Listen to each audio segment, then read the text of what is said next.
Amara Jackson was only 11 years old, but she knew engines better than most grown men in Willow Creek, a sleepy town where everybody knew everybody's business. She spent her afternoons in her father's garage, a cramped, oil-scented shop on the edge of town, where she'd learned to wrench, weld, and diagnose a car's troubles by the sound of its cough. Her father, Marcus, had taught her everything he knew, and she soaked it up like a sponge. She was small, with braided hair often tucked under a baseball cap, but her confidence made her seem taller. Folks in town called her Little Grease, a nickname she wore with pride. One scorching July afternoon, a sleek, cherry-red 1967 Ford Mustang limped into the garage, its engine sputtering like a sick animal. Behind the wheel was Victor Langston, a name that carried weight even in a place like Willow Creek. Victor was a tech millionaire who'd made his fortune in Silicon Valley before retreating to a sprawling estate nearby, a man whose polished suits and private jets seemed out of place in the town's gravel lots and diner booths. His Mustang, a classic he'd bought at an auction for more money than most folks' houses, was his pride and joy. But that day, it was a problem he couldn't solve. Marcus was out picking up parts in the next county, leaving Amara to mind the shop. She was elbow-deep in a carburetor when Victor stepped out of the Mustang, his polished loafers crunching on the concrete floor.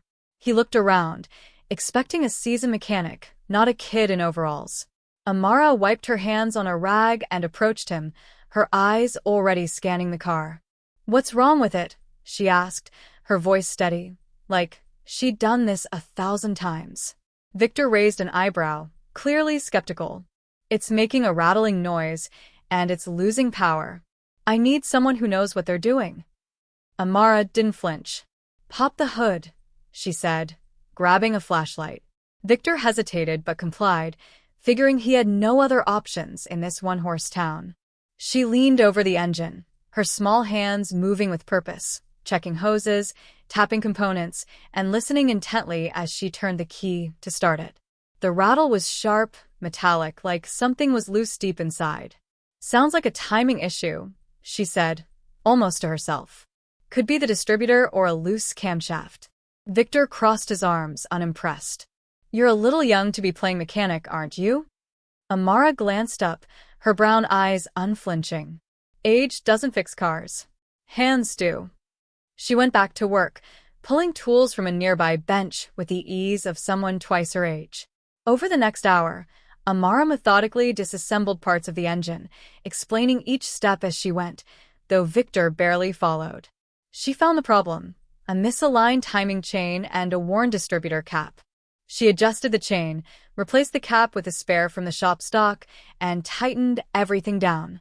Her hands moved with a precision that silenced Victor's doubts. When she finally started the engine, it purred smoothly, the rattle gone. Victor was stunned. "How'd you learn to do that?" he asked, his tone softer now. "My dad," Amara said simply, wiping her hands again. "He's been teaching me since I could hold a wrench."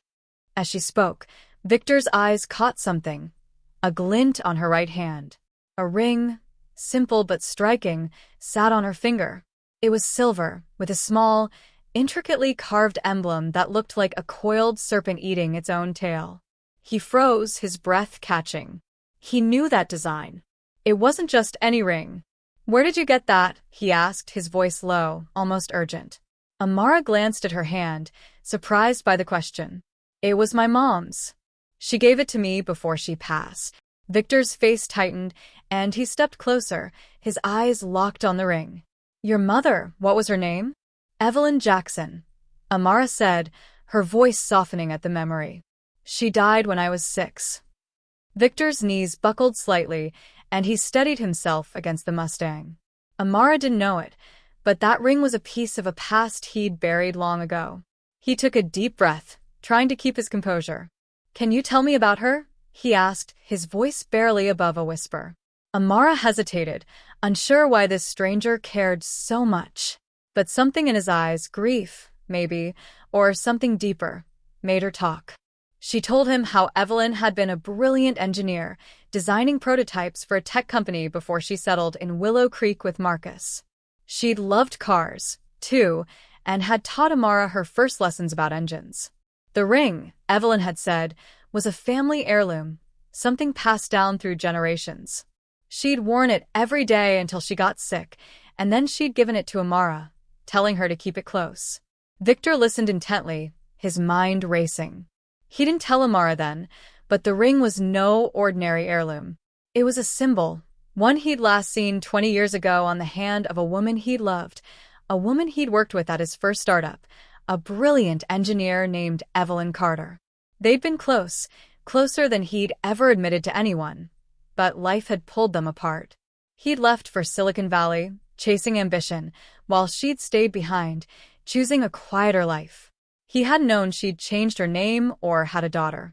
But that ring, the Ouroboros, a symbol of eternity they'd chosen together during late nights dreaming up their future, was unmistakable.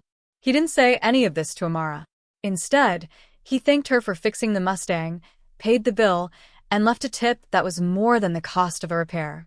But he couldn't stop thinking about her, or the ring, or Evelyn. Over the next few days, he dug into public records, piecing together Evelyn's life after they'd parted. She'd married Marcus Jackson, settled in Willow Creek, and had Amara. The timeline fit. Amara was 11, born a year after he and Evelyn had last seen each other.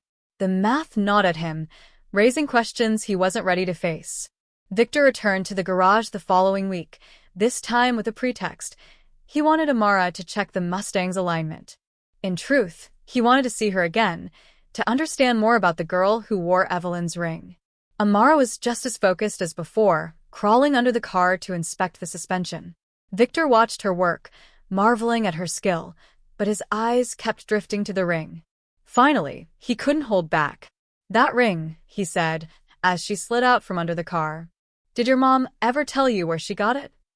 Amara sat up, brushing dirt off her overalls.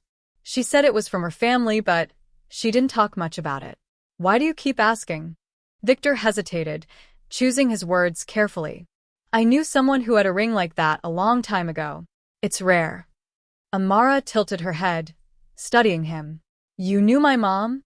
He didn't answer directly. Instead, he asked about her life, her dreams. Amara opened up, telling him how she wanted to be an engineer like her mom, maybe even design cars one day. She talked about saving for college, about how her dad worked long hours to keep the garage running. Victor listened, struck by her ambition, her resilience. She reminded him of Evelyn, not just in her skill, but in her fire. Over the next few months, Victor became a regular at the garage. He brought the Mustang in for minor tweaks, always requesting Amara's help. Marcus, now back in the shop, was wary at first, but Victor's generosity, paying for new tools, covering repairs for locals who couldn't afford them, won him over. Amara, though, was the real reason Victor kept coming back. He saw Evelyn in her, but more than that, he saw a kid with potential, someone who deserved a chance to shine. One day, as Amara was tuning the Mustang's carburetor, Victor made a decision. He'd been wrestling with it for weeks, ever since he'd confirmed Evelyn's identity through old company records. He didn't know if Amara was his daughter. Evelyn had never told him she was pregnant, but the possibility was enough. He wanted to help her, not just with money, but with opportunity. "Amara," he said, as she tightened a bolt. "Have you ever thought about going to STEM camp?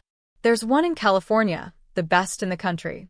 They teach kids like you how to build robots, design software, even work on cars." Amara's eyes lit up, but then she frowned. "Those camps cost a fortune. We can't afford that." "What if I covered it?" Victor said, keeping his tone casual. "A scholarship, no strings attached."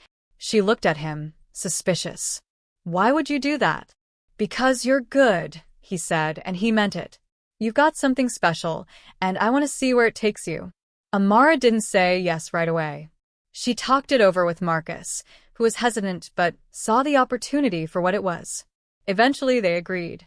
Victor arranged everything, paying for the camp, travel, even new clothes for Amara. When she left for California, the ring still on her finger, Victor felt a weight lift. He wasn't sure what he was to her, a friend, a benefactor, maybe something more, but he knew he wanted to be part of her life. The camp changed Amara. She came back with stories of coding drones, building electric motors, and meeting kids from all over the world. She was more determined than ever to become an engineer. Victor kept in touch, visiting the garage, sending her books on engineering, even setting up a small trust fund for her college education. He never told her about his connection to Evelyn or the questions about her paternity that still haunted him. Some truths, he decided, were better left buried. Years passed, and Amara grew into a brilliant young woman. She earned a scholarship to MIT, where she studied mechanical engineering, specializing in automotive design. Victor followed her progress from afar, proud but careful not to intrude. The ring stayed on her finger, a reminder of her mother, and though she never learned its full story, it seemed to carry her forward, a talisman of her potential. Victor never got his answers about Evelyn or the ring or Amara. But in helping her, he found something he hadn't expected: purpose. The millionaire who'd once chased wealth now measured his worth by the spark in a young girl's eyes, a spark he'd helped kindle. And Amara, unaware of the secrets tied to her ring, carried on, building a future that would make her mother proud.